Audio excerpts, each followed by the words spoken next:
Vous faites bien de regarder DBS Télévision. Salut à tous et bienvenue dans les brèves de l'écho.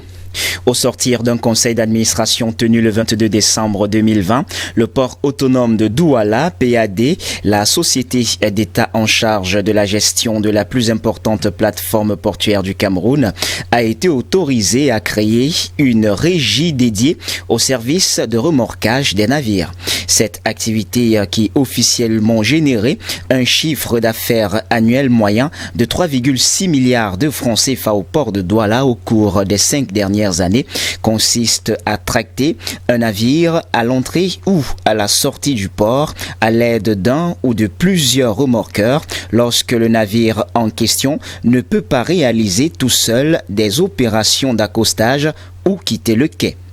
À la faveur de la création de cette nouvelle régie, le PAD se prépare ainsi à reprendre à son propre compte la gestion d'une activité concédée depuis plusieurs années à des entreprises étrangères.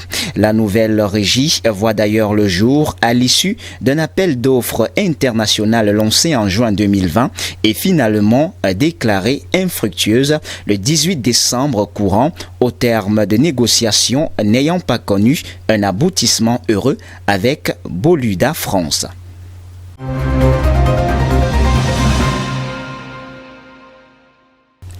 Dans un communiqué rendu public le 28 décembre, l'opérateur des télécoms MTN Cameroun annonce qu'il est désormais possible pour ses abonnés de recevoir des transferts d'argent internationaux MoneyGram sur leur compte Mobile Money.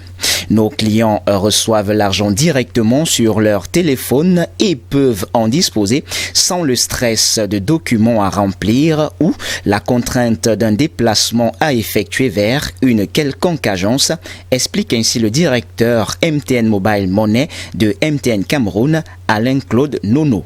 Pour sa part, indique John Gelly, responsable de MoneyGram Africa, la matérialisation de ce partenariat fait partie de sa stratégie en Afrique où un grand saut a été effectué en 2020 en permettant aux usagers d'accéder au portefeuille mobile et de proposer des solutions de dépôt dans des comptes. À la question de savoir si cette activité n'est pas en porte-à-faux avec la réglementation de la Banque des États de l'Afrique centrale, la BEAC, qui avait interdit en 2017, on s'en souvient, les transactions de MTN Cameroun hors de la zone CEMAC. L'opérateur indique que tout est en règle, car il s'agit uniquement de recevoir de l'argent et les montants sont limités, renseigne-t-on auprès de MTN.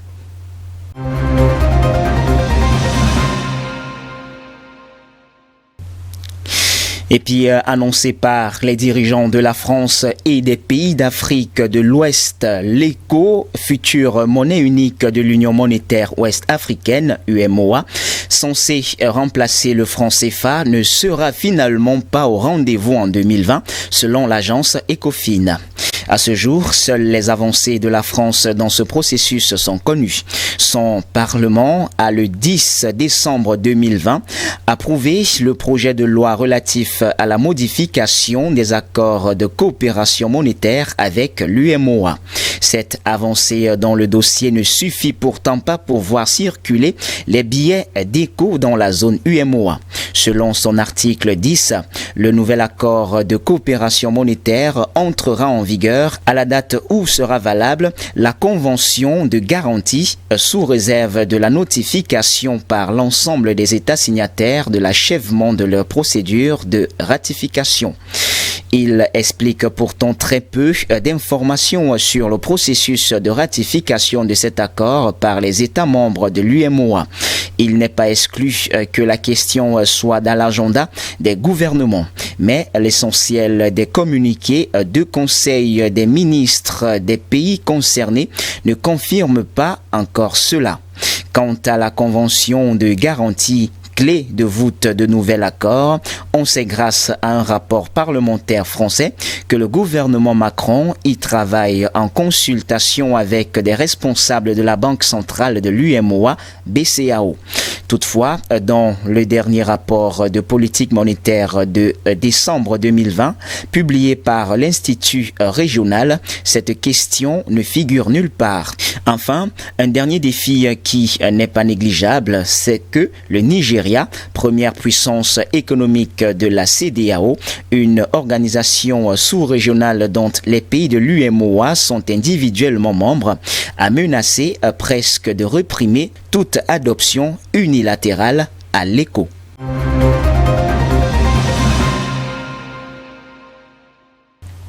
Et puis pour sortir, le bras de fer continue entre l'administration Trump sortante et TikTok. Le gouvernement américain annonce dans un communiqué succinct interjecté appel 3 semaines après la décision du juge Carl Nichols.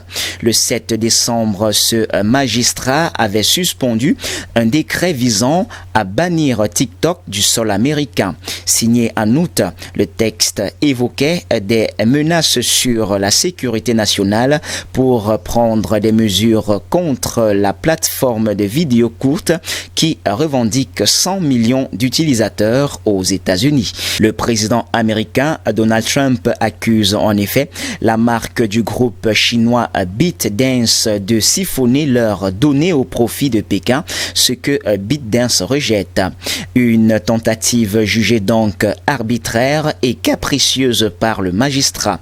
La même juge Carl Nichols avait déjà bloqué en septembre un arrêté visant à forcer Apple et Google à retirer le réseau social de leur magasin d'applications. La décision du procès en appel dans cette affaire a été mise en délibéré. Une audience devant une cour d'appel est prévue en février sur un autre volet. Cette fois, donnant suite à la décision d'une juge de Pennsylvanie qui a ordonné de ne pas empêcher d'autres entreprises de fournir des services essentiels à la plateforme TikTok. Eh bien, c'est tout pour les brefs de l'écho de ce jour. Mesdames, Mesdemoiselles et Messieurs, merci de nous avoir suivis. Les informations se poursuivent sur notre antenne d'IBS Télévision. Restez donc des nôtres naturellement.